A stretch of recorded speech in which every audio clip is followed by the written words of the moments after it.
How are you, Bulls Nation? So not a lot to cover in today's Day 3 free agency recap in terms of actual moves that were made by the Bulls today. However, despite the short summary of transactions made today, I will be covering in this video some potential moves that the Bulls can still make in order to round out this roster based on some of the free agents who are still available around the league, and that's what I want to talk about in this video. So what's going on, everyone? You are listening to Bulls Central here. Hope you're all doing well. Real quick, we've had a lot of new subscribers and new viewers to the channel recently, which makes sense given the fact that the Bulls are actually going to be a much more exciting team than what we previously saw. But if you are new to the channel, feel free to give me a follow on Instagram or Twitter. You can also join the Bulls Central Discord if you want to chat Bulls basketball with myself and others in the community outside of YouTube. The link to all of those can be found in the description. Also, I know some people have been asking for me to make a free agency grades video on the Bulls moves, and of course, I will be doing that, but I will do so after the conclusion of free agency once the roster has in fact been filled out. So be on the lookout for that. And that kind of ties into the topic today of today's video anyway, on what moves can potentially be made to complete this roster going forward. But before I get into that, let's talk about the one signing that was made today by the Bulls, at least at the time of this recording anyway. It was the only transaction, and that was the Bulls signing center Tony Bradley from the Oklahoma City Thunder to a 2-year minimum contract. And if you're the Bulls, you actually have to really like this pickup, mainly because it was for a minimum deal, which allows them to still help out filling out the roster with the available cap space, but he's also a big man. A 6'10 center that, again, the Bulls are going to need after losing Daniel Tice and Thaddeus Young. The Bulls needed to address their rim protection and depth in the front court. And what I like about Tony Bradley is that he slowly but surely started to getting a better and better player as he started developing into his prime. He's only 23 years old and was a late first-round pick in 2017. He was actually drafted by the Lakers in the same draft as Lonzo Ball.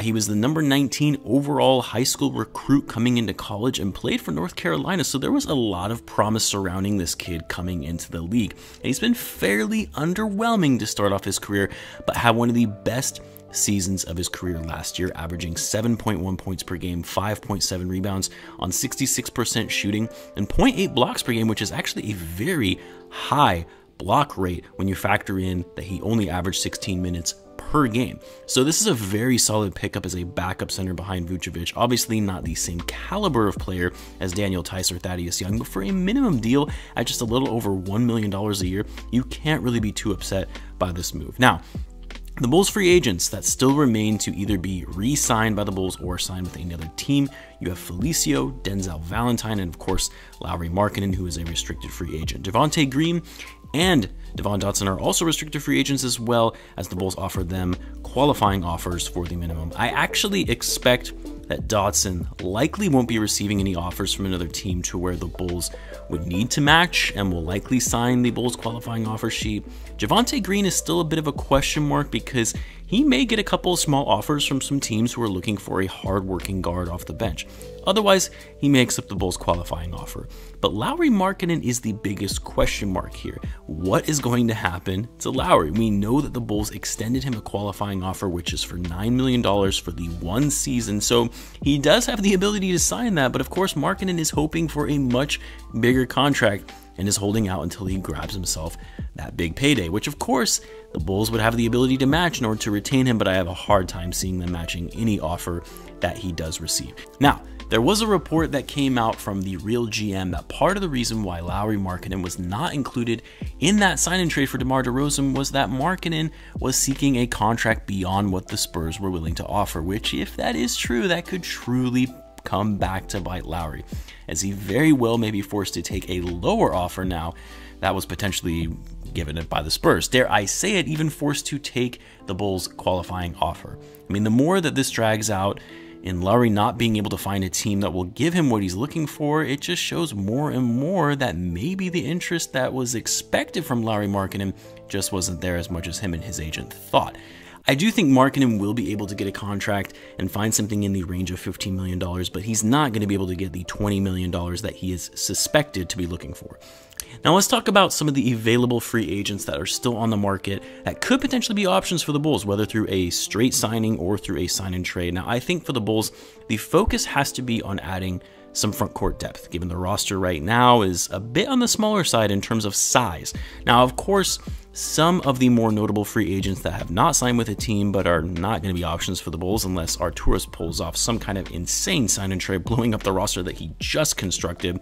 Those free agents are Kawhi Leonard, likely going to re-sign with the Clippers. Dennis Schroeder, no idea what the heck that guy is going to do because he's currently living in a fantasy thinking he deserves a near max contract. Kelly Oubre Jr. and Reggie Jackson. Those are some of the more notable names anyway. Now, a couple of names that stand out to me as being potential options that might make sense for the Bulls that are still available again at the time of this recording anyway are one that I just mentioned in Kelly Oubre Jr. There's also Danny Green, again another guard, so might not be the best fit, but I'll explain my stance on that in a little bit. There's also Paul Millsap, and you have Willy Gomez and even Demarcus Cousins. Now, we still don't quite know yet how the Bulls salary cap or even them going into the luxury tax, how that's going to pan out until free agency is done and concluded. And all deals are finalized and inked on paper. But with that being said, based on what we know in the fairly big contracts that they offered to Lonzo Ball and DeMar DeRozan, the Bulls don't have much salary cap space to work with. So the challenge with rounding out this roster is actually finding the money to even be able to bring in some of these guys. So the guys that I mentioned, I mean, these aren't big names for a reason, because frankly the Bulls are going to be looking for free agents on a cheap deal at near minimum salaries. Now, there have been some rumors around Danny Green and the Bulls potentially being interested in him, which I actually like Danny Green, but I don't really see the fit on this roster as much with all the guards on this team, unless of course you're telling me that the front office is looking to move Coby White in another deal. But Danny Green, obviously much older, he's a pretty inconsistent player, but the Bulls could certainly use him as a sharp shooter off the bench at either the 2 or the 3 spot. The problem is I think Danny Green is going to want more than just a minimum contract and will likely sign with another team who can offer him a little bit more than that. Of course, if he wants to take a discount to play with a promising team, which seems weird to say, it's almost the equivalent of saying the Bulls are a contending team, which I haven't really been able to say since the D Rose era. So I would love Danny Green on this team if they can bring him in for the near minimum. Otherwise, I would say you would have to pass on that. Now, as I mentioned, the Bulls do need to focus on size and front court depth. And one player that can give you that, as well as extreme athleticism, is Kelly Oubre Jr.